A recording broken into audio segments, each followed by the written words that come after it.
Hey everyone, we're back with the Glass Castle. Last time, Jeanette was in the hospital because she was boiling hot dogs and caught herself on fire. She is 3 years old. And so now we're coming back to the bottom of page 15, where the little stars are, just the asterisk. I'm not going to show you on my computer because it'll be fuzzy, but the bottom of page 15. All right. Do you guys miss me? I asked my older sister, Lori, during one visit. Not really, she said. Too much has been happening. Like what? Just the normal stuff. Lori may not miss you, honey bunch, but I sure do, Dad said. You shouldn't be in this antiseptic joint. An antiseptic is something that gets rid of germs, like hydrogen peroxide or something like that. And he's referring to the hospital, obviously. He sat down on my bed and started telling me the story about the time Lori got stung by a poisonous scorpion. I'd heard it a dozen times, but I still liked the way Dad told it.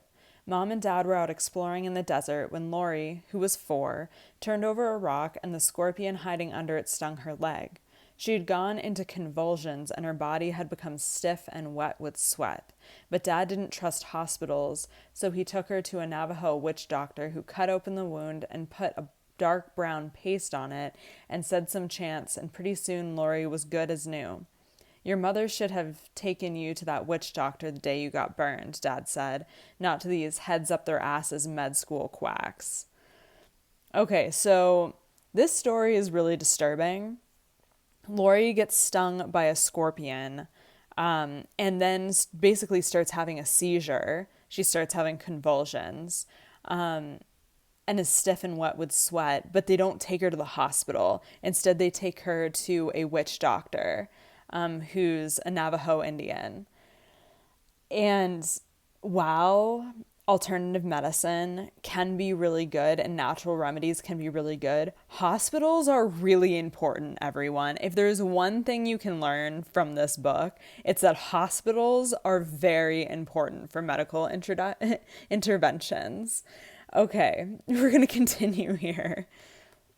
The next time they visited, Brian's head was wrapped in a dirty white bandage with dried bloodstains. And remember, Brian is one of the younger brothers. Mom said he had fallen off the back of the couch and cracked his head open on the floor, but she and Dad had decided not to take him to the hospital. There was blood everywhere, Mom said, but one kid in the hospital at a time is enough. Also, not a good thing to say. You should have, as if more than one person in your family needs to be at the hospital, then that is what needs to happen. You can't be like, oh, well, we have one kid in there already. This kid, he's bleeding everywhere, but he doesn't have to go. It'll be fine. That's not how this works. Okay. Besides, Dad said, Brian's head is so hard. I think the floor took more damage than he did. Brian thought that was hilarious and just laughed and laughed. Mom told me she had entered my name in a raffle at a fair and I'd won a helicopter ride. I was thrilled. I'd never been in a helicopter or a plane. When do I get to go on the ride? I asked. Oh, we already did that, Mom said. It was fun. That's also terrible. Don't tell your daughter who's in the hospital that she won a free helicopter ride and it's like, oh, we went on it without you. Sorry. Then Dad got into an argument with the doctor. It started because Dad thought I shouldn't be wearing bandages. Burns need to breathe, he told the doctor. The doctor said bandages were necessary to prevent infection. Dad stared at the doctor. To hell with infection, he said. He told the doctor that I was going to be scarred for life because of him, but by God, I wasn't the only one who was going to walk out of there scarred. Dad... So her dad just threatened the doctor. Classy. That's real classy. If you can't tell, I'm being sarcastic. Dad pulled back his fist as if to hit the doctor, who raised his hands and backed away. Before anything could happen, a guard in a uniform appeared and told Mom and Dad and Lori and Brian that they would have to leave. Afterward, a nurse asked me if I was okay. Of course, I said. I told her I didn't care if I had some silly old scar. That was good, she said, because from the look of it, I had other things to worry about. Yeah, the nurse is commenting on her family there. A few days later, when I had been at the hospital for about 6 weeks, Dad appeared alone in the doorway of my room. He told me we were going to check out, Rex Walls style. Are you sure this is okay? I asked. You just trust your old man, Dad said. He unhooked my right arm from the sling over my head. As he held me close, I breathed in his familiar smells of Vitalis, whiskey, and cigarette smoke. It reminded me of home. Dad hurried down the hall with me in his arms. A nurse yelled for us to stop, but Dad broke into a run. He pushed open an emergency exit door and sprinted down the stairs and out to the street. Our car, a beat-up Plymouth we called the Blue Goose, was parked around the corner, the engine idling. Mom was up front, Lori and Brian in the back with Juju. Dad slid me across the seat next to Mom and took the wheel. You don't have to worry anymore, baby, Dad said. You're safe now. So she's been in the hospital for 6 weeks. So she was clearly burned very badly. And I think the hospital staff, I'm not sure they would have let her go home. Who knows? But then father just went and took her out of the hospital. She wasn't formally discharged. The doctor didn't say she could go home.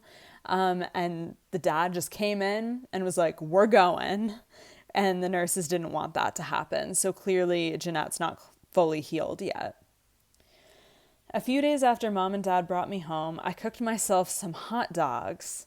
I was hungry. Mom was at work on a painting and no one else was there to fix them for me. Good for you, Mom said when she saw me cooking. You've got to get right back in the saddle. You can't live in fear of something as basic as fire. I didn't. Instead, I became fascinated with it. Dad also thought I should face down my enemy, and he showed me how to pass my finger through a candle flame. I did it over and over, slowing my finger with each pass, watching the way it seemed to cut the flame in half, testing to see how much my finger could endure without actually getting burned. I was always on the lookout for bigger fires. Whenever neighbors burned trash, I ran out and watched the blaze, trying to escape the garbage can. I'd inch closer and closer, feeling the heat against my face until I got so near that it became unbearable, and then I'd back away just enough to be able to stand it. The neighbor lady who had driven me to the hospital was surprised that I didn't run in the opposite direction from any fire I saw. Why the hell would she? Dad bellowed with a proud grin. She already fought the fire once and won. I started stealing matches from Dad. I'd go behind the trailer and light them.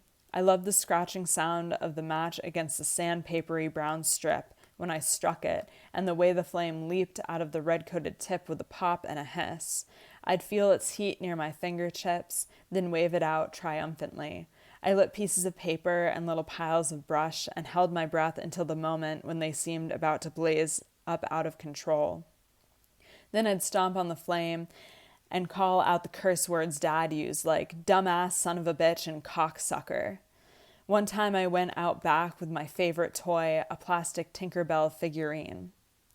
She was 2 inches tall, with yellow hair pulled up in a high ponytail, and her hands on her hips in a confident, cocky way that I admired. I lit a match and held it close to Tinkerbell's face to show her how it felt. She looked even more beautiful in the flame's glow. When that match went out, I lit another one, and this time I held it really close to Tinkerbell's face. Suddenly, her eyes grew wide as if with fear. I realized to my horror that her face was starting to melt. I put out the match, but it was too late.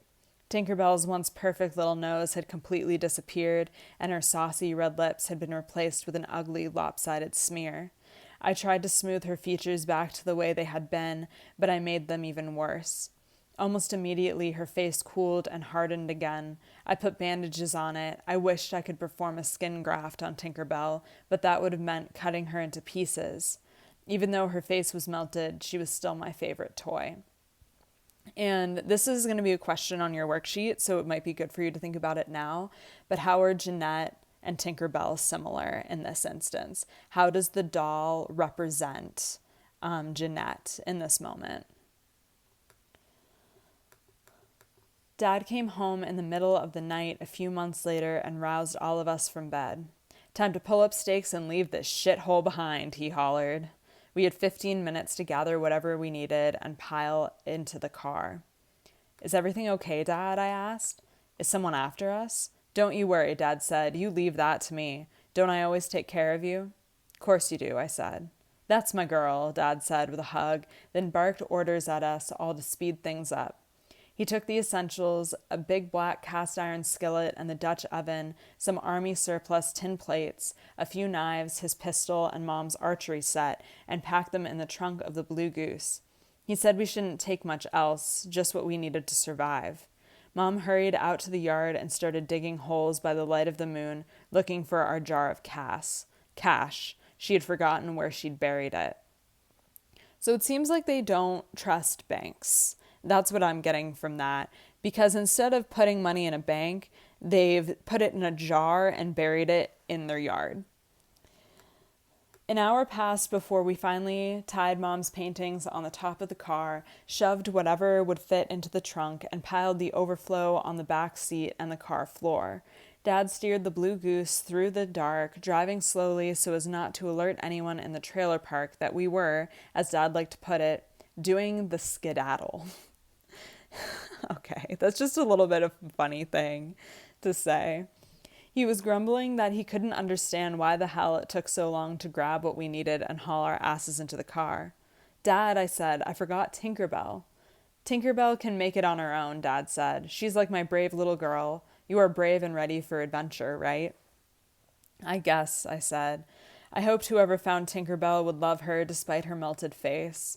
For comfort, I tried to cuddle Quixote, our gray and white cat, who was missing an ear, but he growled and scratched at my face. Quiet, Quixote, I said. Cats don't like travel, Mom explained. Anyone who didn't like travel wasn't invited on our adventure, Dad said. He stopped the car, grabbed Quixote by the scruff of his neck, and tossed him out the window. Quixote landed with a screeching meow and a thud. Dad accelerated up the road, and I burst into tears. That's so messed up. He's just like, we're taking the cat out. It just based on something the mother had said. So, as you're beginning to see quite a bit about this family now, I'm sure, just based on this experience. And remember, Jeanette is still 3 years old. 3, maybe. I mean, some time could have passed. She could be 4.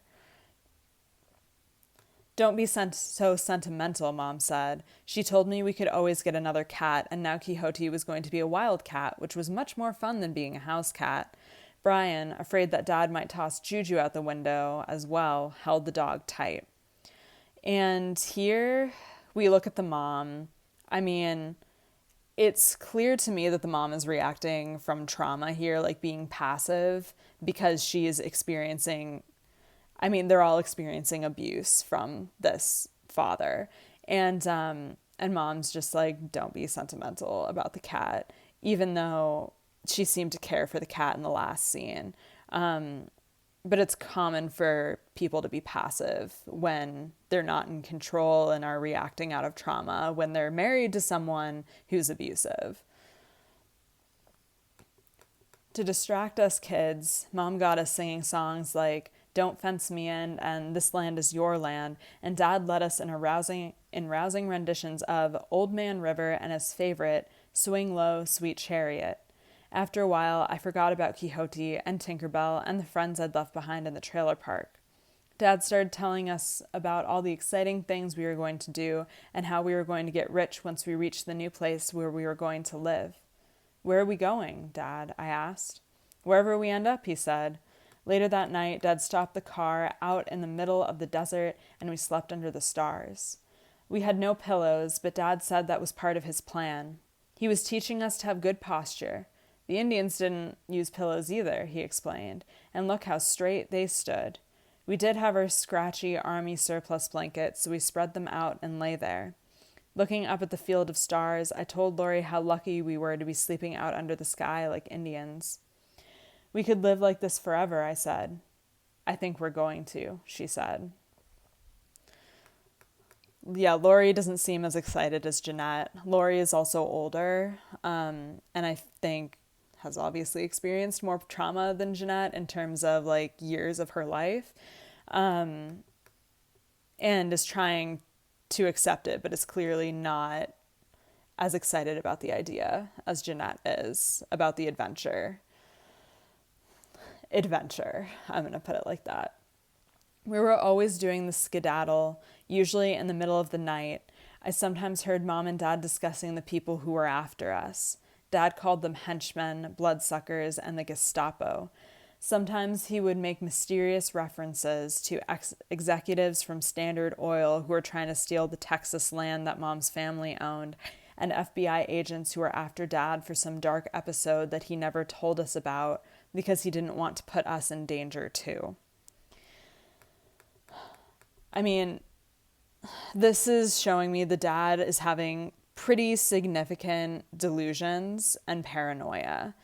I might define both of those things in another video, but I mean, delusions, often you think that, especially like paranoid delusions, you think that people are after you when people really aren't after you. But you think that, and then you react like people are after you. And that's what's happening with the father. Dad was so sure a posse of federal investigators was on our trail that he smoked his unfiltered cigarettes from the wrong end. That way, he explained, he burned up the brand name, and if the people who were tracking us looked in his ashtray, they'd find unidentifiable butts instead of Pall Malls that could be traced to him. Mom, however, told us that the FBI wasn't really after Dad. He just liked to say they were because it was more fun having the FBI on your tail than bill collectors. Okay, so, I mean, bill collectors are after the family, and that makes sense based on what we've seen. Like, he just went in and grabbed Jeanette out of the hospital and ran. They did not pay that hospital bill. So, some of this is like, it's not, the dad is reacting in a way that's not based in reality, but also like the bill collectors are after the family for sure. We moved around like nomads, and nomads are people who move around, like they don't have one home. We lived in dusty little mining towns in Nevada, Arizona, and California. They were usually nothing but a tiny cluster of sad, sunken shacks, a gas station, a dry goods store, and a bar or two. They had names like Needles and Bows, Pie, Goffs, and why they were near places like the Superstition Mountains, the dried-up Soda Lake, and the Old Woman Mountain, the more desolate and isolated a place was, the better. Mom and Dad liked it. Dad would get a job as an electrician or engineer in a gypsum or copper mine. Mom liked to say that Dad could talk a blue streak, spinning tales of jobs he'd never had and college degrees he'd never earned. He could get about any job he wanted. He just didn't like keeping it for long. Sometimes he made money gambling or doing odd jobs. When he got bored or was fired, or the unpaid bills piled up too high, or the linemen from the electrical company found out he had not hot-wired our trailer to the utility poles, or the FBI was closing in, we packed up in the middle of the night and took off driving until Mom and Dad found another small town that caught their eye. Then we'd circle around looking for houses with for rent signs stuck in the front yard. Okay. So what we can also see from this is the dad is a pretty good liar. He can lie about his experiences, whether or not he has college degrees. He's a really smooth talker. He's really intelligent. And he's able to manipulate people really easily to give him jobs and to give him what he wants.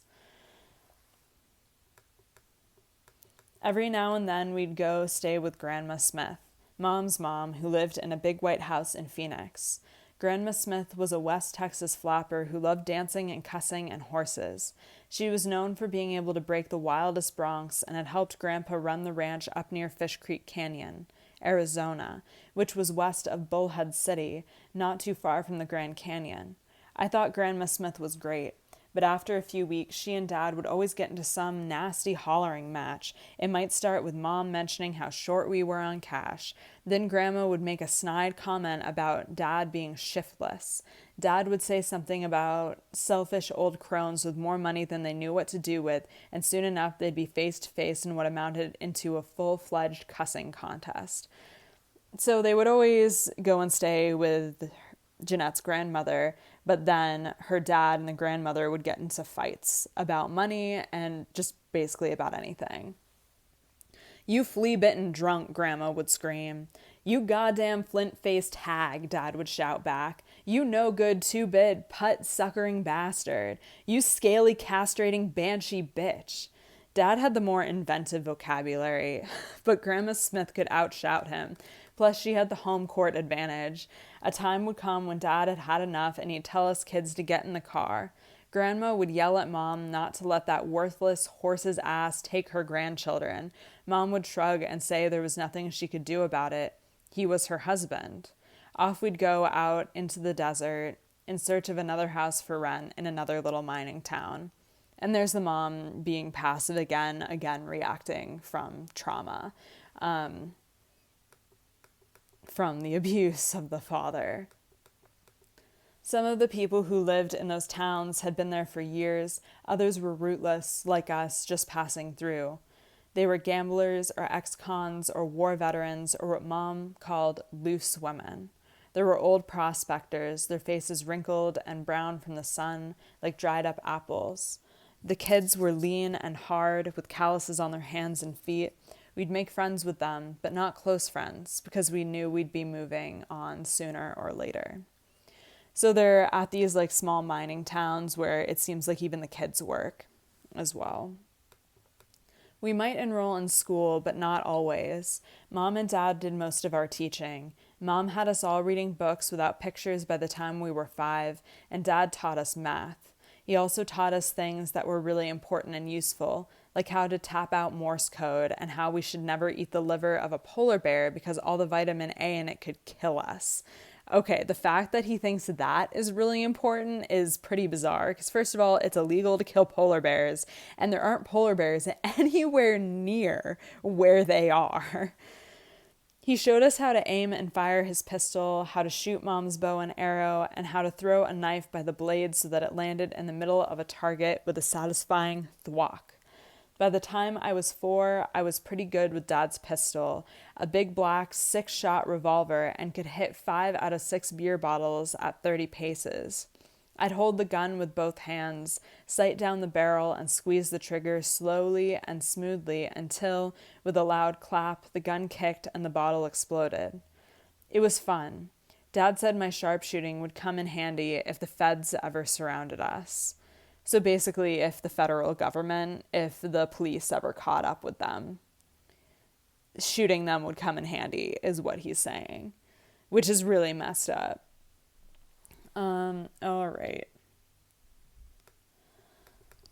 Mom had grown up in the desert. She loved the dry, crackling heat, the way the sky at sunset looked like a sheet of fire, and the overwhelming emptiness and severity of all that open land that had once been a huge ocean bed. Most people had trouble surviving in the desert, but Mom thrived there. She knew how to get by on next to nothing. She showed us which plants were edible and which were toxic. She was able to find water when no one else could, and she knew how little of it you really needed. She taught us that you could wash yourself up pretty clean with just a cup of water. She said it was good for you to drink unpurified water, even ditch water, as long as animals were drinking from it. Chlorinated city water was for namby-pambies, she said. Water from the wild helped build up your antibodies. She also thought toothpaste was for namby-pambies. At bedtime, we'd shake a little baking soda into the palm of our hand, mix in a dash of hydrogen peroxide, then use our fingers to clean our teeth with the fizzing paste. Okay, so the mother knows how to survive on next to nothing. That's what we're getting here. But also, it is not okay to be drinking ditch water. You can get a whole lot of diseases from that. There's a reason, like with animals, like when my family got our dog, she had to have a whole bunch of shots before she was even allowed to go swim in water with other dogs, because you can get diseases from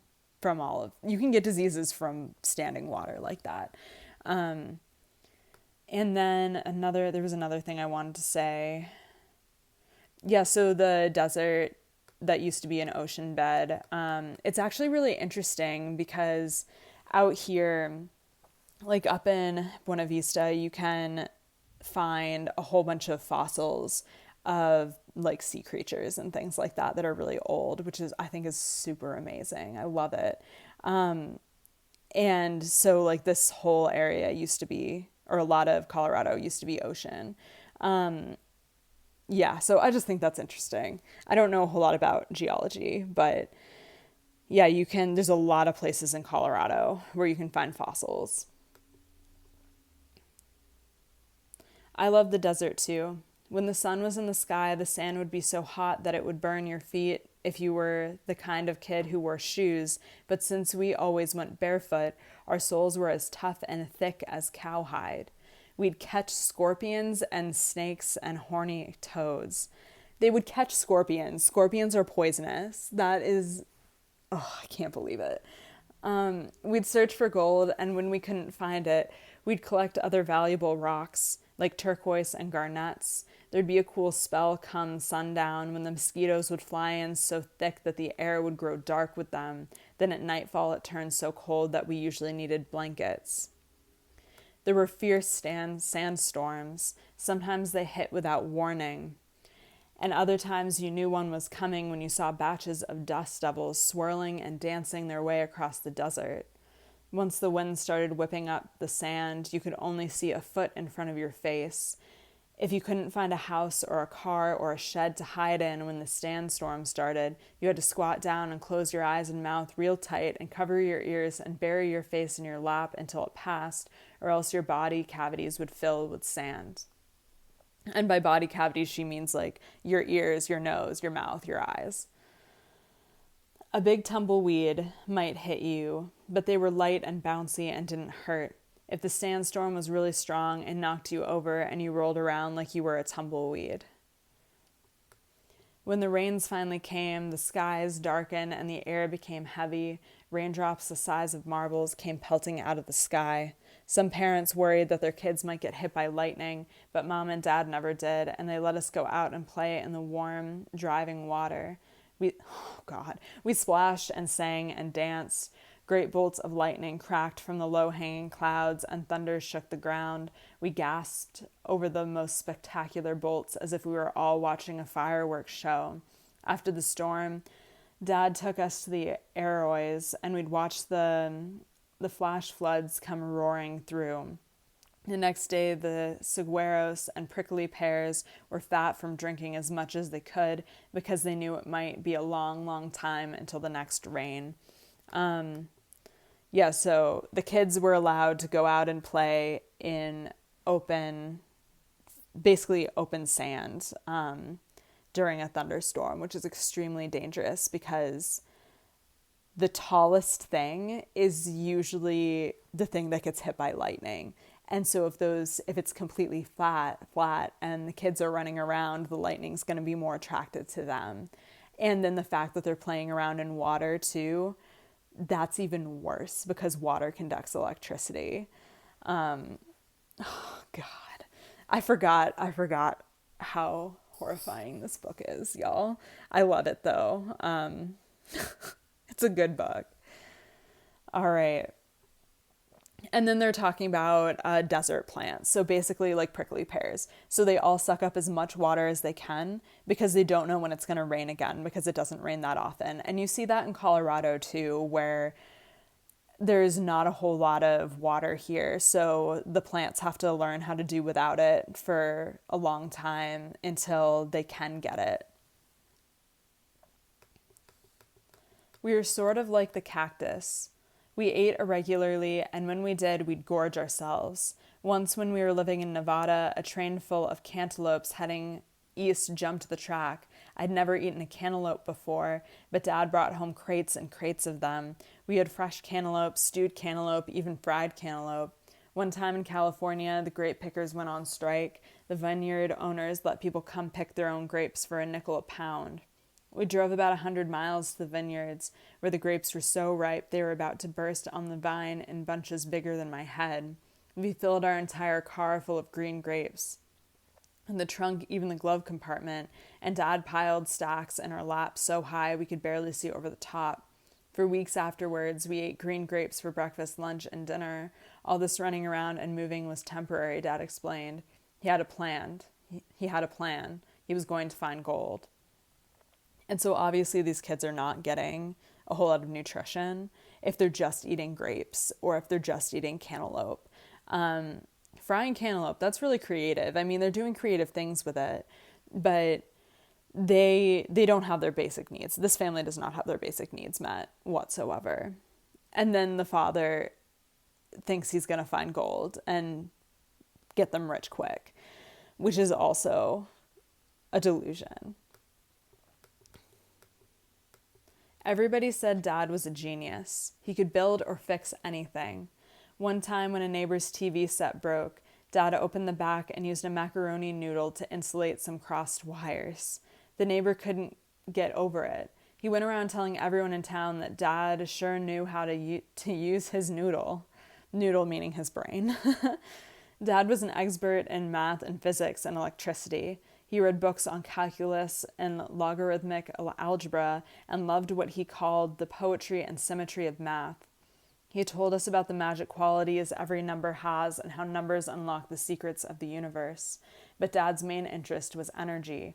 Thermal energy, nuclear energy, solar energy, electrical energy, and energy from the wind. He said there were so many untapped sources of energy in the world that it was ridiculous to be burning all that fossil fuel. Okay, I think I am going to stop there for today. Yeah, so now you know a whole lot more about this family, about the father. Both parents are extremely intelligent. Like the mother is an artist. The cat's name was Quixote, which, I mean, that comes from the book Don Quixote, who is someone who's actually convinced that people are after him. And he's like running around the countryside. I'll give you a little bit more background on that book. I think it's really interesting that the cat was named that. But then the father is also really smart. He's really good at math. He's good at thinking quickly and using his brain to come up with quick solutions for other people. When he doesn't have a whole lot of money, the only issue is that he has a lot of delusions about everything around him, that people are after him, that they have to keep moving, that like fear of hospitals and things like that. There isn't a diagnosis so far in the book. There might be. I don't totally remember from reading it before. But I mean, the father is probably almost certainly suffering from pretty severe mental illness that's causing these delusions. Maybe it'll come up later. We'll see. Okay. I am going to stop here. I'm going to put up a worksheet for you all, and I will see you soon.